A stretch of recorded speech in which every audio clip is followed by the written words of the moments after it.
II has died.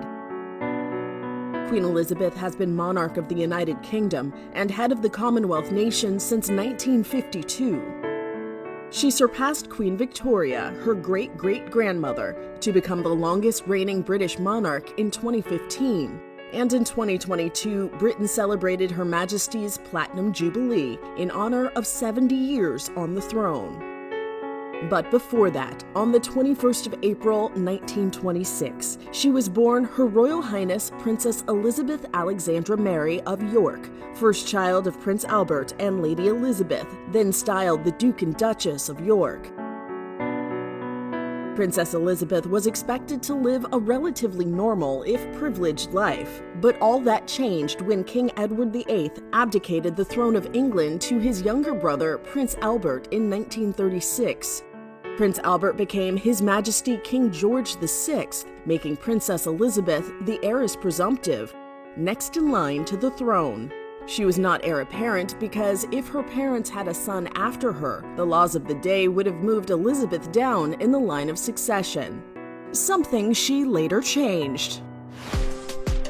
Princess Elizabeth's life of service and public spotlight started early. Here she is in a 1940 radio recording. The 14-year-old princess encouraged children living through World War II. And when peace comes, remember, it will be for us, the children of today, to make the world of tomorrow a better and happier place. As World War II raged through Europe, Princess Elizabeth enlisted in the Auxiliary Territorial Service, the women's branch of the British Army, when she turned 18. She worked as an auto mechanic and truck driver until the war ended in 1945. I declare before you all that my whole life, whether it be long or short, shall be devoted to your service and to the service of our great imperial family to which we all belong. In 1947, at just 21, Princess Elizabeth made that incredible vow, and she lived up to it. By her side was husband and consort, Prince Philip, Duke of Edinburgh, whom she married later that year. Their marriage lasted over 73 years until the Duke's death in 2021. The Duke and Duchess of Edinburgh, as they were first styled, welcomed their first two children, Prince Charles and Princess Anne, before the death of King George VI.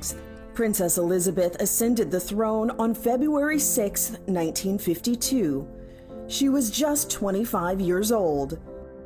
The coronation of Her Majesty Queen Elizabeth II was the first British coronation to be fully televised, with cameras allowed inside Westminster Abbey. It was one of many ways Her Majesty went on to modernize the monarchy. The Queen and Prince Philip had two more children, Princes Andrew and Edward, making them the firstborn to a reigning monarch since the era of Queen Victoria. After centuries of calculated remoteness, Queen Elizabeth was the first British royal to start the walkabout, greeting people face to face rather than being chauffeured from afar. Generations of royals have continued this tradition. The Queen also saw the royal family into the